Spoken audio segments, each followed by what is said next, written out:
Welcome to the Invite Health podcast, where our degreed healthcare professionals are excited to offer you the most important health and wellness information you need to make informed choices about your health. You can learn more about the products discussed in each of these episodes and all that Invite Health has to offer at www.invitehealth.com/podcast.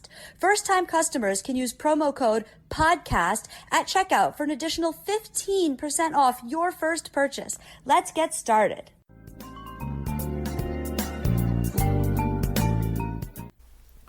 Recently, there's been some very interesting findings in the field of cancer and nutrition, and I'd like to review that quickly for you today. So welcome to my episode, New Findings on Nutrition and Cancer. My name is Jerry Hickey. I'm a nutritional pharmacist. I'm also the Senior Scientific Officer over here at Invite Health. By the way, you could find all of our episodes on any place you're listening to your podcasts, but also at invitehealth.com/podcast. Please subscribe and leave us a review. You can also find us on Facebook, Twitter, and Instagram at Invite Health. All of the information on today's episode will be linked at the episode description, so let me review this. It's very, very interesting stuff. The first report is on the mineral magnesium, and magnesium specifically in its relationship with the immune system and with cancer. It's from scientists at the University of Cambridge in the UK and the University of Basel in Switzerland. And magnesium, there would be different ways that magnesium would influence the immune system in a positive fashion. First of all, there's a lot of data that cancer patients who have sufficient vitamin D levels, they survive cancer much better. And you need magnesium to activate vitamin D. So that's very interesting and it's very important. In fact, there's receptor sites on many immune cells for vitamin D, and these immune cells can activate vitamin D. And then vitamin D affects a whole bunch of genes that help govern the immune system. So vitamin D is important for fighting infections, but it's also important for fighting cancer. Plus, vitamin D reduces inflammation, and cancer uses inflammation as a springboard to energy so it can grow and spread. So once again, there's an important interaction between magnesium, which is needed to activate vitamin D. Secondly, you need magnesium, the mineral magnesium, to release melatonin at night. If you don't release melatonin at night, or if you release insufficient levels of melatonin, your immune system just doesn't work well. It's just not working at the appropriate time. And last of all, in my opinion, magnesium is also needed to stabilize energy. When you eat food and you breathe in oxygen, a lot of that goes towards the Krebs citric acid cycle, where you're turning sugar into energy. And once you have that energy, it's a molecule called ATP. It's a nucleotide called ATP. That's responsible for almost all your energy. You need to stabilize it by attaching magnesium to it. Otherwise, it's going to just flare up and be used up before you can even get any benefit out of it. So 90% of your energy is attached to the mineral magnesium. So there's different ways that magnesium can influence the immune system, because if you don't have enough energy, the immune system is a high energy group of cells. If they don't have enough energy, they're not going to do a great job of fighting for you. So the scientists at Cambridge University and the University of Basel, they discovered that your killer T cells can only kill cancer cells or fight infections if they're in the presence of sufficient magnesium. So if there's not enough magnesium near these T cells,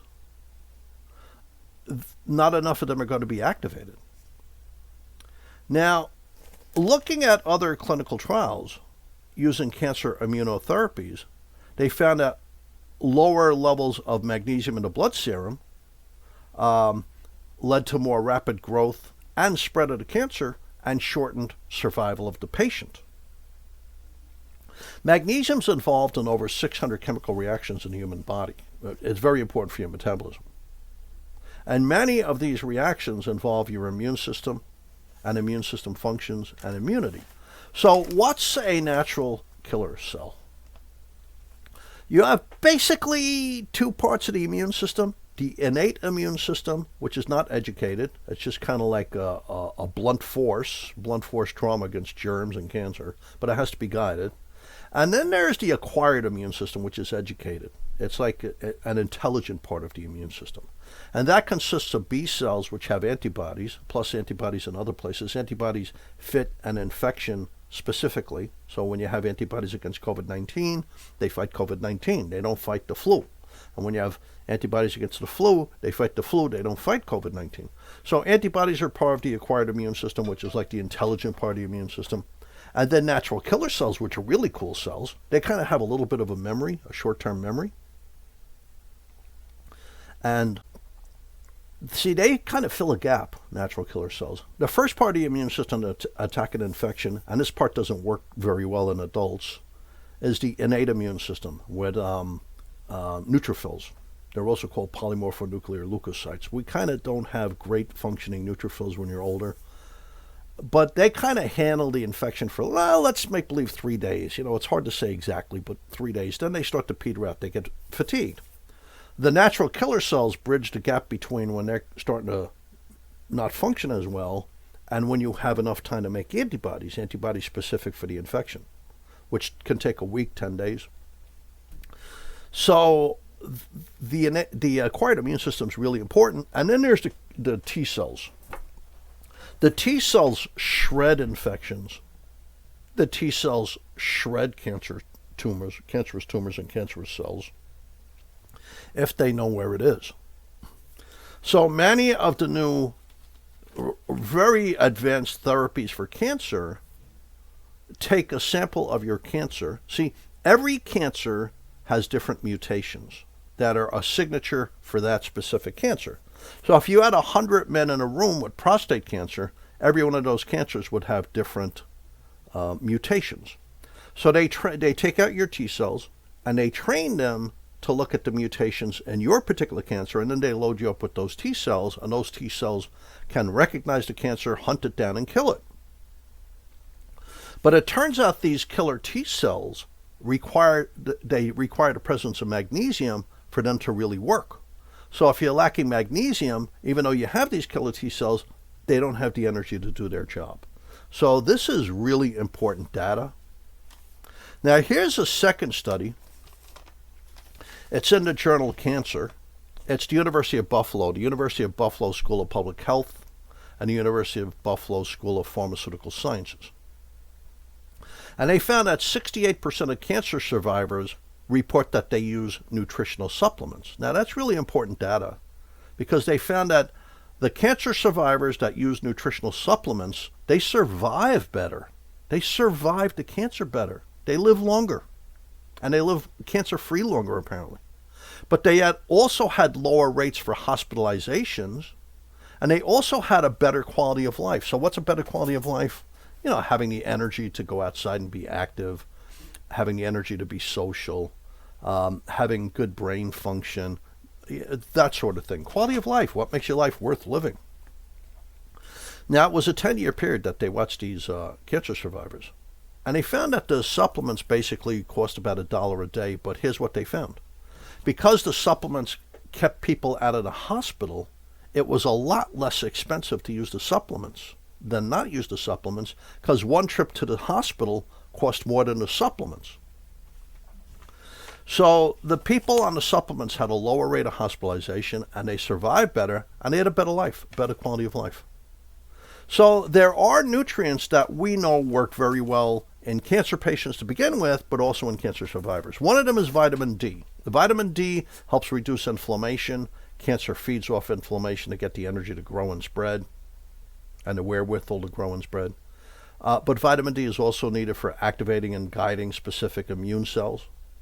So people who have sufficient vitamin D over the course of their cancer treatment tend to do better, but they also survive better. They've seen this with a number of different cancers, including breast cancer, certain leukemias, prostate cancer, I believe colon cancer, but I'd have to double check that one. And you want your vitamin D level ideally between like 45 and 65. Like 55 is a beautiful level of vitamin D in your blood. Another supplement that there's a good amount of research that is helping cancer patients is a good probiotic.